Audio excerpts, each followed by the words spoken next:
my attitude on launch day. I was really excited, but I was also nervous because leading up to Destiny coming out, it was very hard to tell people what Destiny was like. You know, we struggled with it. I think the media struggled with it. You guys struggled with it because without playing it, it was hard to understand.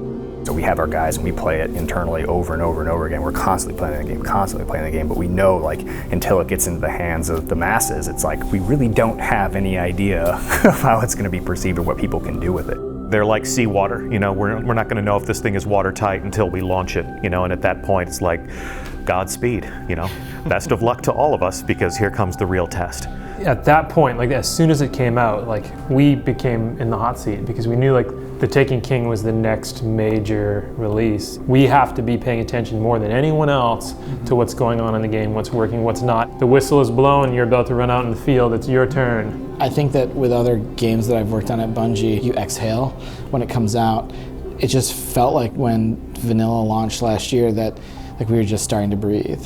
It wasn't like an exhale at all, other than to say like, we gotta start fixing stuff. It was really polarizing at launch, right? There was this huge, like, we don't get it, we don't understand it, people coming in and playing like the first 8 hours, and you know, we knew that it took a little while for people to grok what we were doing. We looked at all this data after the game shipped about places where players exited the world, like places where they quit and they didn't come back. And you see this soul-crushing cliff in vanilla Destiny after level 20. But we lost them in this moment where we said, the game's changed, now you care about light, you don't care about this, and now play these 4 strike playlists over and over, and just the only thing that changes, the number goes up. We created a giant, like, inscrutable off-ramp for players there. That point when people got to 20, they couldn't figure out that next step. A core progression for players that they once had control over their level moves to a randomly generated model of like gear acquisition, and then you go one step further down the rabbit hole and see that if that player never got a pair of boots from the Vault of Glass, they would basically be stuck. That like realization was pretty rough, and then seeing people's reaction to that, which they were like rightfully upset. The most surprising thing for me is how much people play. I was really surprised by how much we continued to play the game after it came out. I don't think everyone understood exactly what we were making, like plain and simple.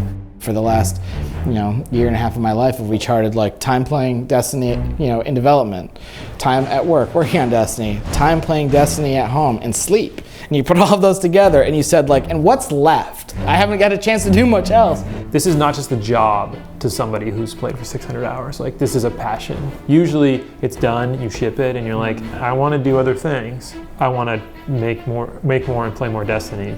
I love ranting about Destiny because we have this opportunity to make it better.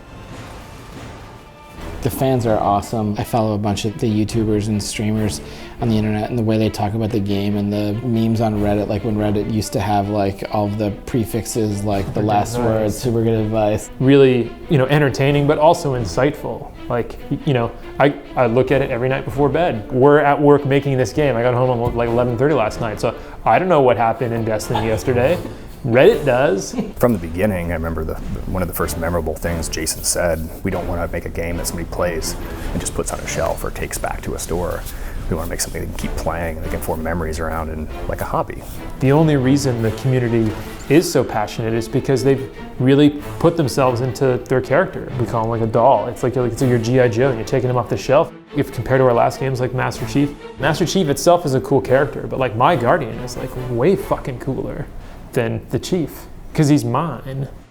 With the previous games we did, we were able to in these big TU chunks, sure, every 3 months we'll have something and let's tweak some multiplayer maps, but the ebb and flow that we have now with the undercurrent of this massive experience that millions of people are playing every week is just totally different. So we had a lot of learning to do. I think we've learned the old bag of tricks that we had, the well-worn stuff that we would utilize in the Halo era doesn't work anymore, right? And so we used to be able to have a little bit of fun, be mysterious, kind of guard details and be cagey, and let's have some fun. We're gonna redact stuff and not tell you things. And in this world, they're just like, you shut the fuck up and you tell me exactly what I wanna know right now. There are people who showed up with more the mentality of a shareholder. I'm deeply invested in your progression system, and I want to know what is happening with the market for Glimmer. It's bottomed out. I'm not going to Mars anymore. It's like, if you want a creative writing assignment, you write a novel in your spare time. You could have told me all of this with 4 bullet points. I think the way a lot of people feel about Destiny, if you combine all the reviews and every forum post and everything, put it together, they say like,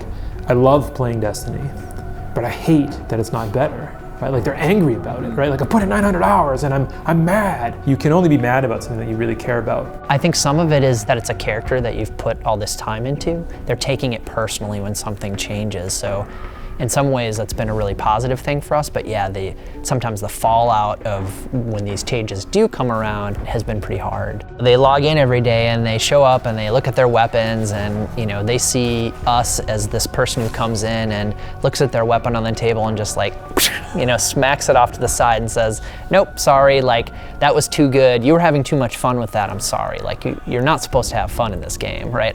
We try to be really careful about those things, but sometimes we have to rip the Band-Aid off. We have to make this change because it's so unhealthy for the game. So I know some of the hardcore guys will sort of poo-poo some of the changes we made, but we're always thinking about everybody. We're not just thinking about one subset of the population. There is no playbook written for how to develop Destiny. We want to try to build, support, sustain a live game while we have the next team up, looking at that and helping and push and shape it where we can. If you have a release that feels like it skips something from the community, it makes us feel and be tone deaf. It's like we're not paying attention, like, oh no, we're paying attention, even if that means that we have to react extremely late and extremely uncomfortably for us as developers sometimes. I don't think the community does or should care about how difficult something is, right? So they're an engaged player and they want what they want, and it's our job to communicate when they can have it, if they can have it, why they can have it.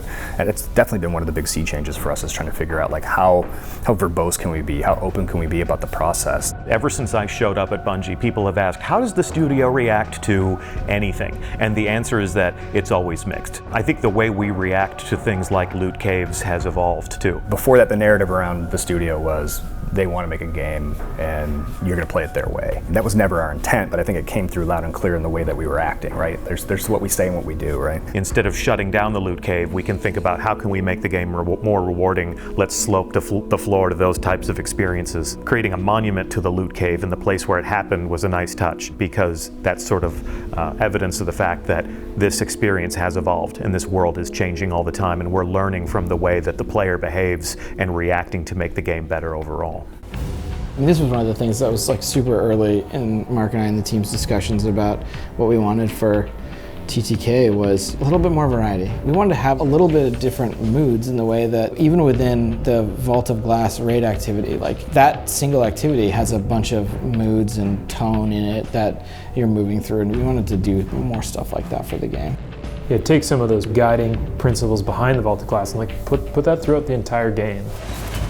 If Mark and I were to travel back in time and dig up some of our early conversations together, we had some assumptions that were pretty good about what we thought we needed to improve, and we had some assumptions that we just could not foresee.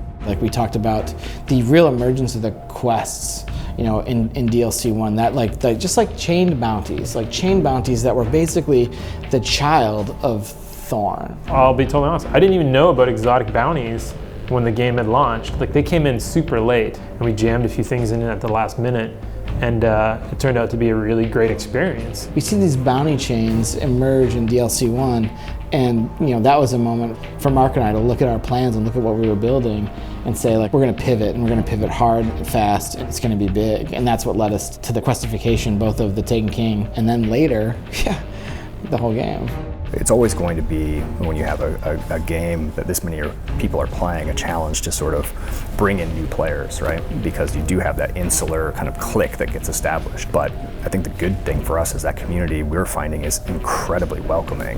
We want those players who stopped at 20 to come back. And we think they will, because we've made improvements to the game, not just from an activities perspective and story, but also how that ramp works.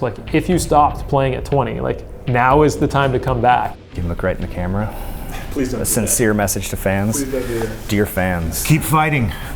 Don't stop fighting until the fight is done. Don't stop fighting until Don't stop believing. Don't stop believing until the fighting is done. Hold on to that feeling. Hold on to that feeling. When will the fighting be done? When will? We have a 10-year publishing agreement. I don't know when the fighting will be done. We want it to keep going, we hope. We're all here, we're all coming in every day because we love it, we want to be here, we want to keep making it. Mission accomplished for the Taken King team is going to be looking at our work, sharing it with our fans, community, and critics, and seeing what we could do better. The criticism of Destiny 1 helped shape the way that we thought about the Taken King, and the criticism of the Taken King are going to shape what we do next too. We want the privilege, as Bungie, to be able to keep making Destiny games. So, keep telling us how we can make it better. We've got a bunch of people working on this with us, and we're sort of taking turns of like who's at the forefront of like caring about this next release, right? And I think we're still pretty energized to get this thing done, but I'm sure in the fall, let the game come out, have a couple weeks, figure out like, oh my God, we got to fix these exploits, fix some of this stuff, and then we're gonna take some vacations and take some time off and come back recharged and think about like, okay, what's the next mountain to climb? Yep.